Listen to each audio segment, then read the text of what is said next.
นี้ก็ฮอดบอลเก็บเห็ดแล้วแต่ยังโบเปิดประตูอยู่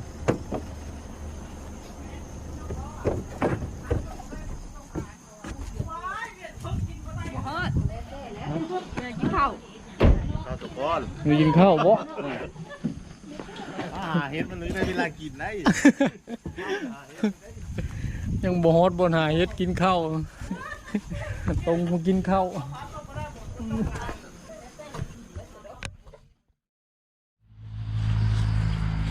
ตอนนี้ก็ฮอตป่าเห็ดแล้วกำลังขี่ไปหาเห็ด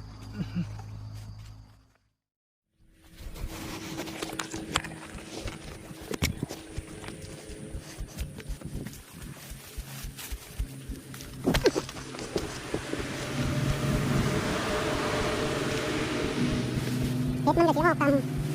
กองกาตามที่กระเจ้าเอามาเทนี่เห็ดกันฝนตกมันรู้สิได้หรือเปล่า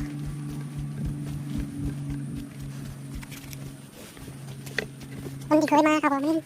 ฝนตกมันไม่ค่อยออก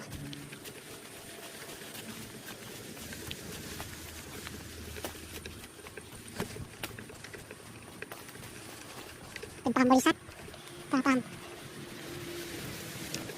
สูงได้ต่อ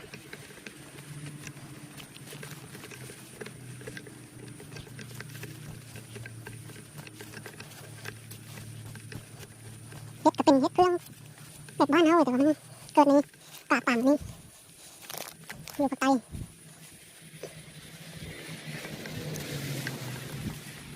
ยามฝนตกบนนี้เห็ดอาชีพตัดยางอยู่ภาคใต้ไปหาเห็ดหาปูหาปลา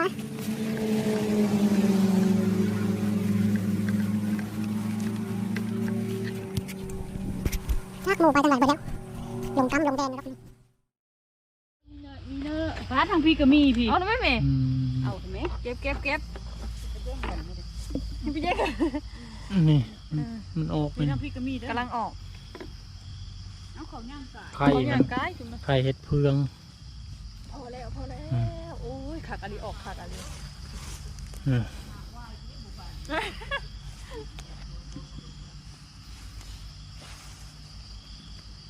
หมดงามลายแท้นี่ ใส่ถุงมือบ่ผ่านเลยมันจับเนี้ย หมูชิ้นเลย นี่นะไข่มันโอ้โห คนคือบ่ใส่หัวเก็บติเนาะ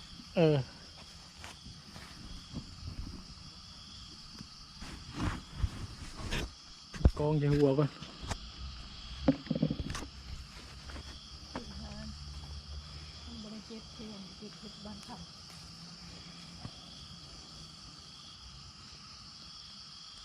นี่มีดเก็บเห็ด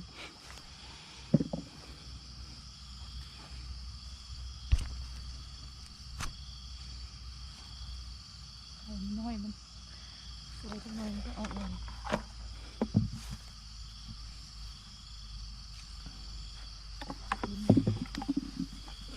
ปืดหาไปนี่บอกเจ้าป่ะ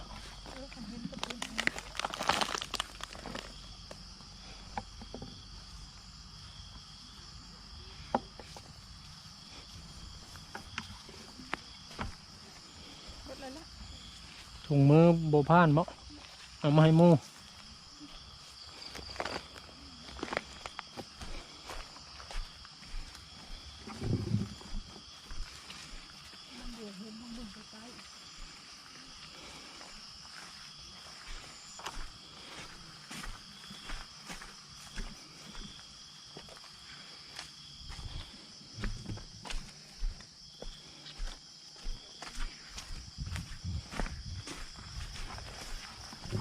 โอ้เซียนเวียดหาเลยเห็นมาเวียนฮะ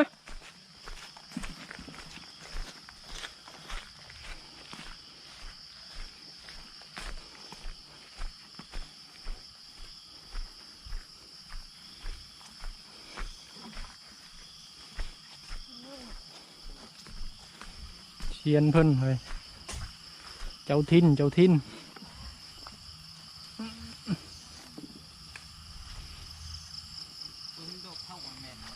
ฮะ กันเห็นดอกบานแล้วแม่มีเลยดิ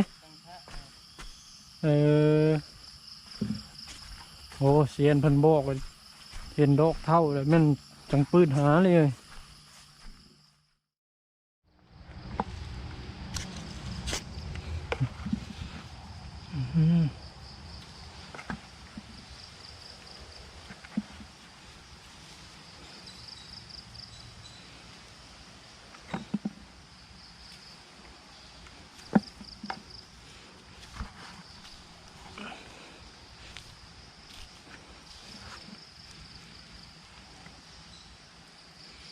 ต้องปืนหาปืนบ่เห็น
โอ้มีกระหอกน้ำไป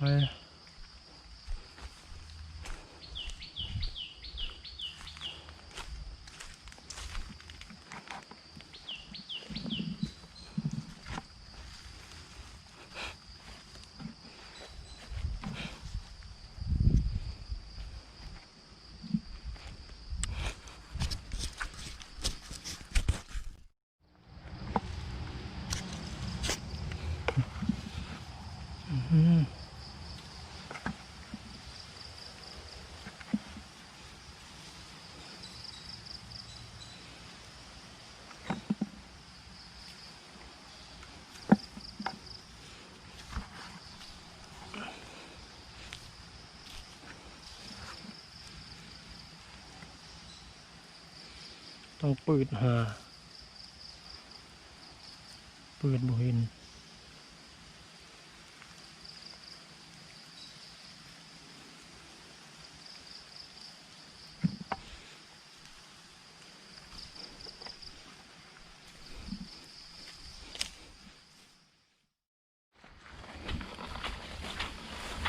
ตัวหามันออกนั่นเป็นไข่ มันพัฒนาอันนั้นอยู่ เอาอยู่บ่ฮะ เอารถทำเลย เอาบ่ ทำนั่นแหละพอดีเกี่ยวเชฟเลย ไข่น้อยมัน พอดีเกี่ยวเชฟเลยปิดตัดตีนพร้อมเลยนะ บ่คันโบตัสมันเป็นยัง เมื่อมันล้านโป๊ะเลยเนาะคือเมื่อแล้วคือมันล่างแกงด้วยไหมน้อยมัน ไข่มันเป็น เตียงมันนั่นเชฟอ่ะ ปลาไว้อีกยังน้อยไข่ ไว้ปะบ่ได้ดอกจุ่มเขาเก็บไปขายก็เอาไปเลยนะ นี่เลย แต่เขาตัดตีนเลยว่ะคือเขาป้าเขาตัดตีนคือเมื่อเขาคือเขาล้างแกงเลยไหมจุ่มขายเขากัน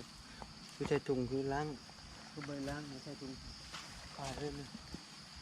นั่นเราหากัน ทักทายกองภาษาเวียดนะ ดีอย่าวันนี้เห็ดไม่ออกเลยอยู่ในฝนตกมาเนี่ย โมเมนภาษาเวียดแล้วนะ chú chị ห็นบ่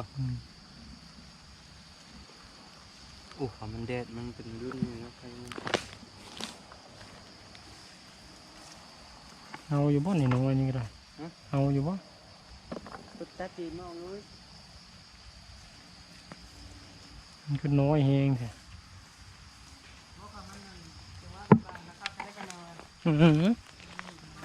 ยังโบบานนี่เนาะ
จะไข่น้อยๆมันยังบดต้องช่วงแรงพุ่น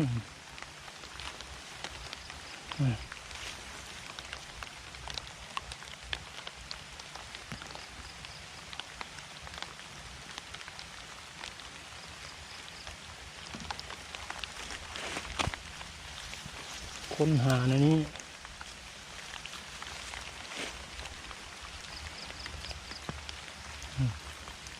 บานมาแล้วไงออกตัวบานนี่พุ่น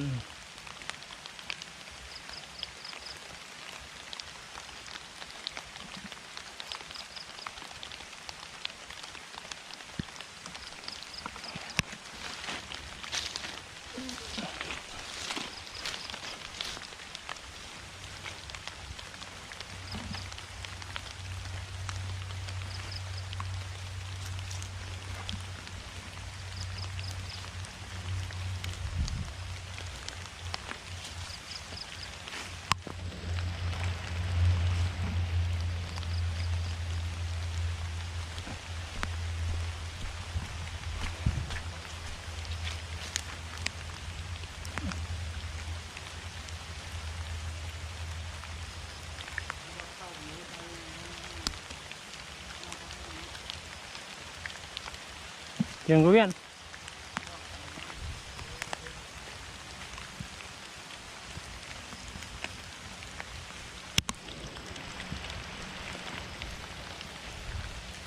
ชื่อก็ชื่อเวียด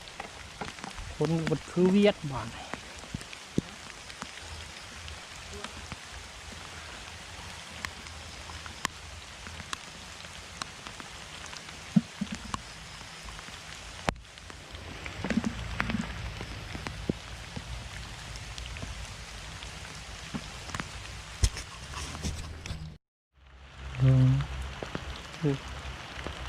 ลำนู้น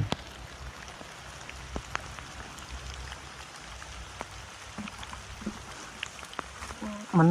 ออกวานเลยบานบนเนาะ ไม่เห็นนะ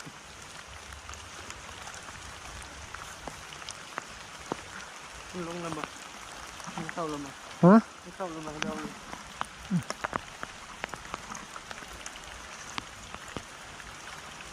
เลย นี่เลยใช่นี่เลยใช่ลูกปืดนั่นที่นี่ ว้ายโอ้ในหน้าตาเนาะ บ่เอาบ่ มาแล้วมันนั้นหน้าตาผู้เห็นก็เห็นผู้บ่เห็นก็บ่เห็นคือว่า ผู้เห็นต้องเห็นไหมผู้บ่เห็นบ่เห็นไหม ไปก้อนก็ผู้เห็นก็บ่เห็นอะไรของโจ๊กทำเท่านั้นทำมัน เตียงมันยอดนะมัน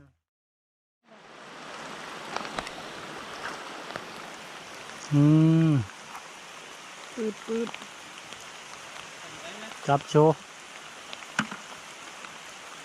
โอ้โห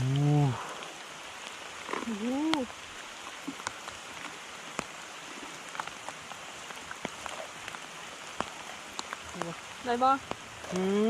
นั่นนี่ไม่อย่างคนโจ๊กมันเที่ยวแต่ละคนอย่างเดียวมาไว้บ้างไหม ลบเห็นยัง หนาวเฮ้ย กระจอกงอกง้อยเถอะ เมื่อฝนตกก็พันแล้วมันนี่นะเมื่อวานมันต้องเยอะเด็ดเลย อันแดดนี่ออกลายก็หนึ่งดีวะกำลังเริ่มออก เห็นอยู่บนกองตัวนี้ เห็นถ่ายอยู่ มันออกลายๆแล้วนะ จัดออกลายมือเฮ้ย ใหญ่มาก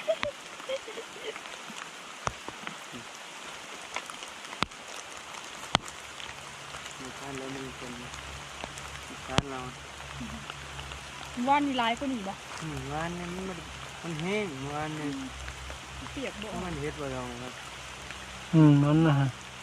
ไม่ใช่บ้างบ่ ดูไปสระเบ้างเขาอยากได้บ่ ไม่ได้สระไม่ได้ใส่สระอันเย็นยังสระ เห็นดอกมันบานเราก็จะพื้นเนี่ยสะ เห็นดอกมันบาน มีอะไรนะ นี่ก็ยังจะมีเดี๋ยวมึงจะฟัดเบิ่ง บนโคนร้อนก็ได้ใส่สระเขาจะไปทางไหนบ้างละ ทูบโอเคทูบแน่โอ้ยังตั้งหลังเนาะ ถามไปทางนั้นจะกว่าสีอันนั้นดูมาถ่ายนี่ได้อยู่ได้ เพื่อได้ ถ่ายนี่แหละ เก่าแหละมันออก ก็ต้องพูดป่ะ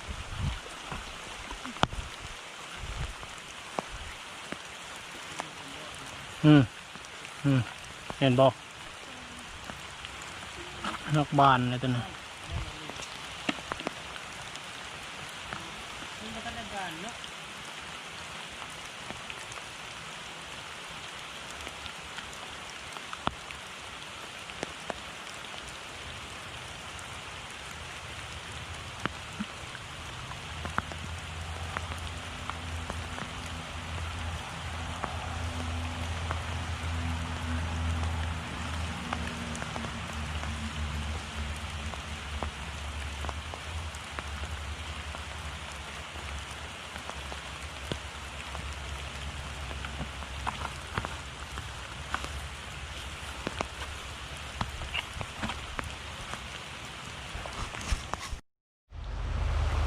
หนูลายกับเจ้าเฮ็ดเฮือนให้นกเขาอยู่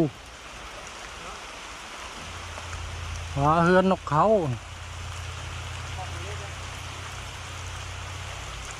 หนูลายกับเจ้าก็เลยเฮ็ดเฮือนให้นกเขาอยู่บ่แม่นนั่นไหนบ่แม่นศาลแม่นหอคือบ้านเขาเลยนี่มีแต่เฮือนนกเขา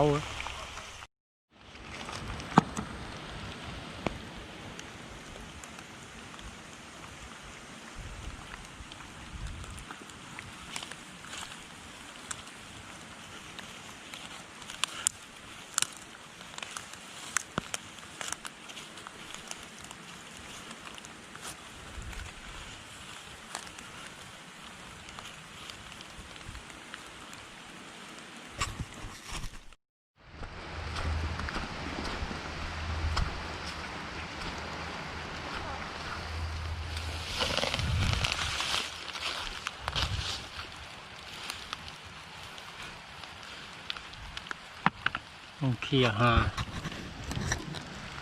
ปืดหาฝนตกเปียกมันยอดเบิดเลย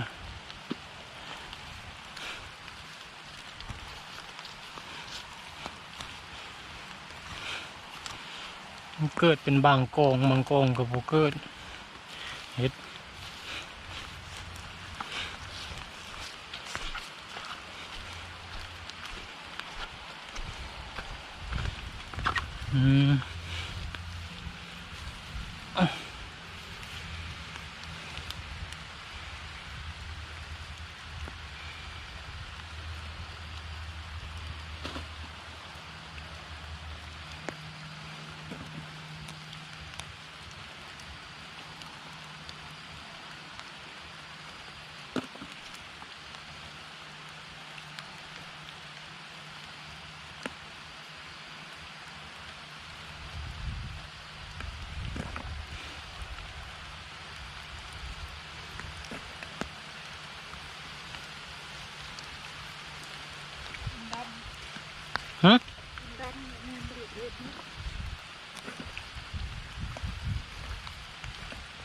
นี่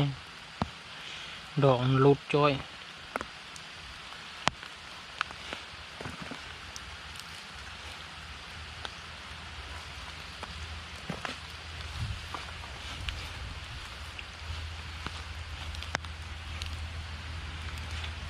เบิด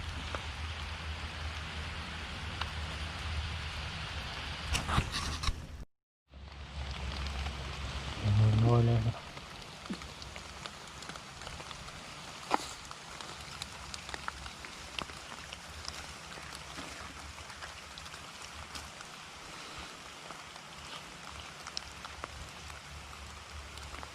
ผ่านไป3 ชั่วโมง เอาบ่ได้บ่ บ่เอาก็ยากนะเท่าไป นี่ยา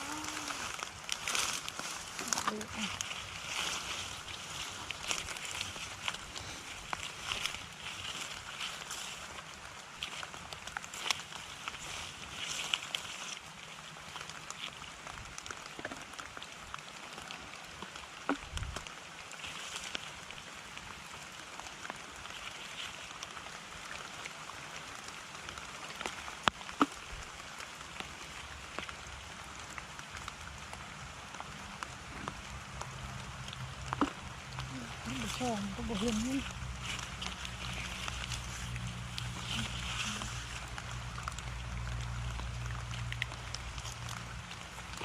เอาไว้แข้งขามันจะอาดดี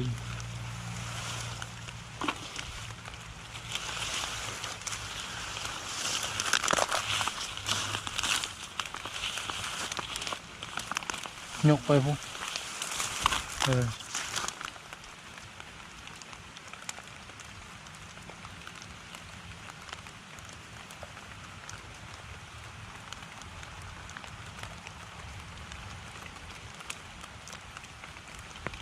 มีมองคนบ่เห็น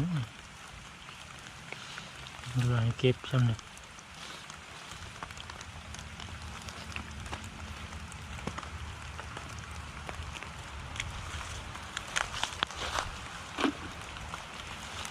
เมื่อระบอก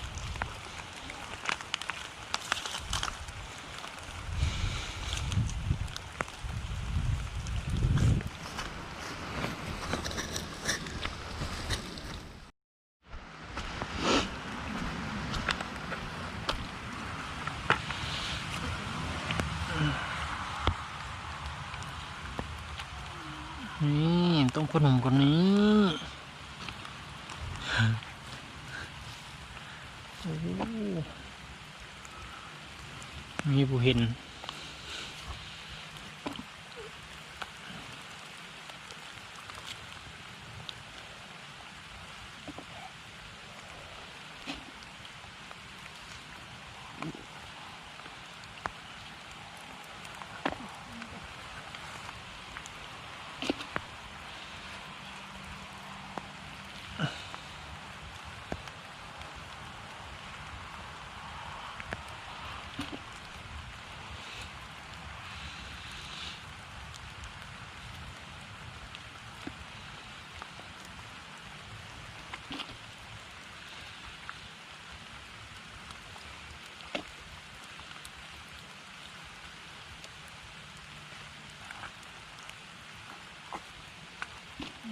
บันทึก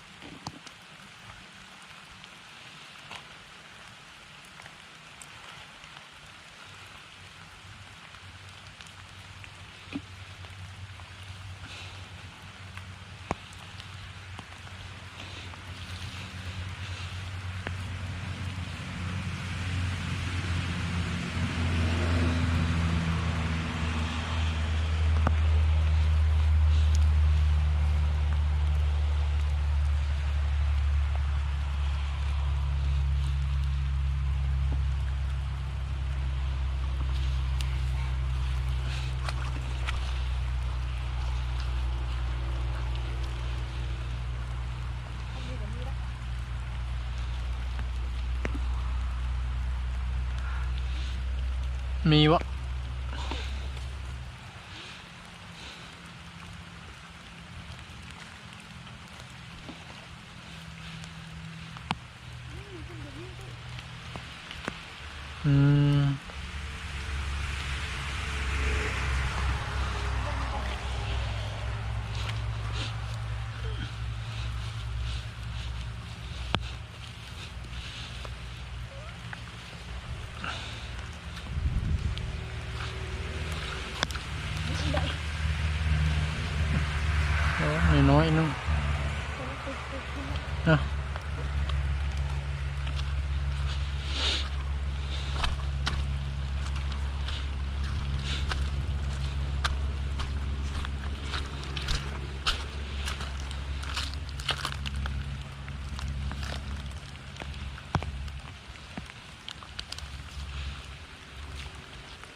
กำลังสิเมื่อ เอาจะนั่งไหมเอาเปียกเลย อืม เดี๋ยวก็อ้นเลยเดี๋ยวก็อ้นนั่งไหมเนี่ย เดี๋ยวจะขุ1 2 3 จุดที่สอง โอ้ยแจ้ง ได้พละน้อย เวียดได้หลายกว่าหมู่ทางหนึง อันนี้ก็ ทางสี่ อัน นึง นี้ก็แมน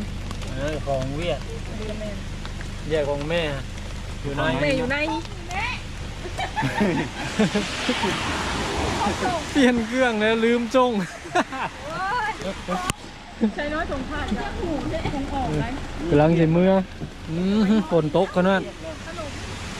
เสียงมันยอด